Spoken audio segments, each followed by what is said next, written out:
What's going on, Steelers Nation? Just Blaze 412 finally here with my Steelers Broncos preview.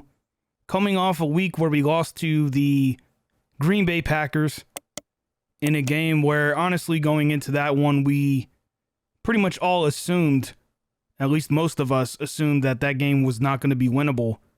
But there was a lot of us as well that kind of had some sort of confidence that the Steelers would be able to maybe pull out a surprise win at Lambeau Field, but nonetheless, Steelers ended up losing that game, and the losing streak continues now in week 5, where we are going to be hosting the Denver Broncos. Now, I think it's important to note a few things about the Broncos. Currently, they are sitting at 3-1, and those wins that they've gotten so far in the season come against the New York Giants, the Jacksonville Jaguars, and the New York Jets. 3 teams themselves that are not having good seasons. And then, of course, the one loss that the Denver Broncos suffered came last week against our divisional rival, the Baltimore Ravens, where they lost 23-7. But there's one thing about the Denver Broncos that is different. Now, when you look at the record, 3-1, those 3 wins. Now, of course, there's a lot of variable reasons for wins, but when I look at their roster, Bridgewater was the quarterback for the Broncos for all 3 wins. And then, of course, last week against Baltimore, Drew Lock was the quarterback. Now, I'm not trying to say that, their one loss on the season came because of Drew Lock. But I'm just saying. And looking at the injury report, and I guess this is a good way to segue to the injury report. As of yesterday, Thursday, October 7th, Teddy Bridgewater, concussion, he's limited. So whether or not he's going to be playing Sunday, I have no clue. In fact, I think it's doubtful. But if he's not playing, I think our chances are a little bit higher, and that says a lot when you look at this Pittsburgh Steelers team, that we're sitting here week 5, and some of us, myself included, are very skeptical on whether or not the Steelers are going to be able to pull this one out. But again, Teddy Bridgewater being the biggest, in my book, outside of Von Miller, biggest injury to note for that team. As far as the Steelers go, man, where do I start? Well, let's start at the top. Ben Roethlisberger.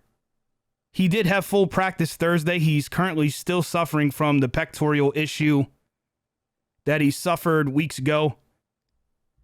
And now the newest and latest injury for our future Hall of Fame quarterback is hip. Something going on with the hip of Ben Roethlisberger. But nonetheless, he did have full practice Thursday, and the likelihood of him suiting up for Sunday, it's in a fair range. I know a lot of us want to see possibly Mason Rudolph start in that game, but considering Ben had full practice on Thursday, and depending on how today goes, Friday, I think he's going to be the starting quarterback for the Steelers this Sunday. Some other injuries to mention. Cornerback Cam Sutton. Get ready for this, ladies and gentlemen. Groin. I don't mean to laugh, but I mean, holy shit, man. This team just continues to suffer from the same injuries. But anyways, Cam Sutton did not practice Thursday. Kevin Dotson also with a hip injury. He had full practice Thursday. Carlos Davis, knee, did not practice. Chase Claypool. Chase Claypool still suffering from a hamstring injury, and he was limited. Juju Smith-Schuster, ribs. Even with the rib injury, he had full practice, which is good to know. Trey Turner suffered some sort of illness, but he was able to have full practice Thursday. Rashad Coward ankle did not practice. And Cameron Hayward had a neck injury, but of course he had full practice. Okafor, concussion, full practice for him. And here's one I think came out yesterday. James Washington. And get ready here, drum roll. Groin injury for him as well. And he was limited on Thursday's practice. So here's the deal. Once again, week 5, Steelers coming into this week with multiple injuries. Thankfully, we don't see TJ Watt or, anyone else that, for the first few weeks we saw on that list. However, the big question mark is going to be Ben Roethlisberger because, let's be honest, Big Ben is officially in the hot seat. I am seeing Steelers fans that pretty much went to war to protect his reputation and to protect his credibility on the field, whatever you want to call it. Ben has been protected from this fan base for, as long as he's been on the team. And of course, there's a few exceptions to that, going back to the motorcycle accident, but Ben has been, to put it fairly, mediocre, and that is despite the fact of all the offensive line issues, which I know a lot of people try to go to, which fair enough. I mean, that is 100% a real issue, the offensive line, but I've even had people argue that last weekend against the Packers, the offensive line did much better than they have in previous weeks. So, I mean,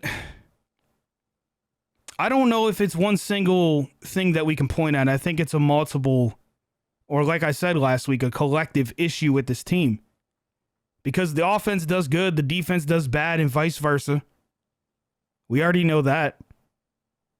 But just from an offensive standpoint, not only is the offensive line had their struggles, and I'll be fair and say that last weekend they did improve. At least it appeared that way. And you can make the argument about Ben in regards to him and Juju Smith-Schuster.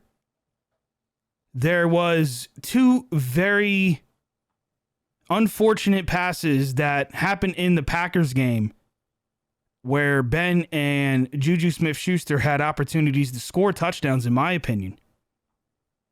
The way I see it, though, it's 1-1. I think the second pass from Ben in that situation was completely his fault, overthrown. Whereas the original one, the first pass to Juju Smith-Schuster, I think it hit him right in his hand. It was put on the outside, and I think Ben was trying to lead him away from the defenders. But you can make the argument either way.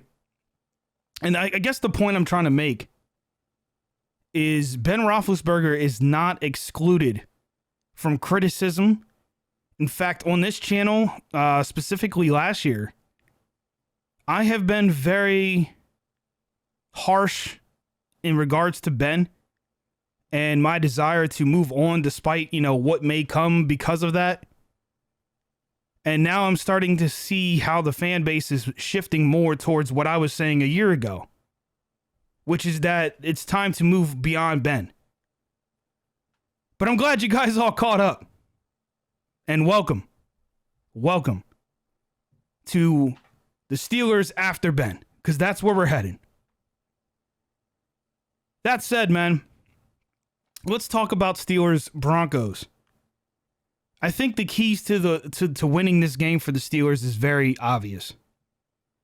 You have to get some sort of solid offensive line play. I mean, that there's no negotiation with that. As far as quarterback, if Ben is going to play Sunday, which I have a feeling he will, he's going to have to be more accurate. That is the key word. It's not about his arm strength. And honestly, I don't even think it's about getting out of the pocket. It's about accuracy. But it's not all on Ben's shoulders. A few other players that I want to see step up in this game, and this is going to be kind of out of left field. Deontay Johnson. Now, Deontay Johnson's been having a pretty good season in comparison to his counterparts. However, there was a few plays or a few routes from the Packers game that really bothered me. One of them happened to be in the end zone, where Ben actually did roll out of the pocket to extend the play on the left side of the field. And Deontay Johnson made a great decision. You could tell that him and Ben, for at least a second there, were on the same page as Deontay Johnson was breaking out of a route that was covered very closely. But when Ben went to release the ball, Deontay Johnson pretty much gave up on that drive. And it's not the first time we've seen that this season.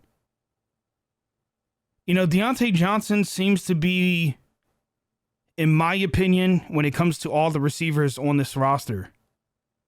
And it's sad because I really feel like Chase Claypool could be that guy. But so far this season, he's been completely absent, if I'm being honest. But when it comes to Deontay Johnson, he's just so close to being, like, without doubt, the number one guy. But from what I've been seeing this season is there's a lot of plays and a lot of situations where he just flat out gives up. And that's unacceptable. So in this game against the Broncos, I'm going to need Deontay Johnson to play his best. And let's hope that his play continues to improve as the season goes and we start to face much more challenging opponents. No offense to the Broncos. Because let's be clear, this is a very losable game for the Steelers. Is the defense going to show up? I guess that remains to be seen. We're going to need TJ Watt to continue doing what he does. But we're going to need our cornerbacks to play a lot better as well. Defensive backs, you guys got to do a better job at covering. And I feel like I've been saying this way too long now. And it just doesn't seem to matter who the hell's back there. I don't know if it's a coaching issue or if it's just players. I'm kind of going to put my bet on it being a coaching issue because it's been happening so long now. The middle of the field continues to be wide open. I mean, it's almost like every team in the NFL knows to throw slant routes on us. We've got to do a better job in that area. Period. Minka, I need you to make a play. We need turnovers. And it can't all just be on TJ Watt. TJ Watt's there for a reason. He's there to put pressure on the quarterback. He's there to put pressure on the quarterback to make mistakes. And that's something that Minka and the other defensive backs need to capitalize on.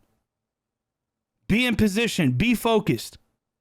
Communicate with your other teammates. Now, in all fairness, the defense has been fairly good this year, just like they were last season. And using the word fairly is probably not the best word to use, but I'll say this. They've been better than the offense by a long mile. Moving over to the offense, though, just one final thing I want to point out.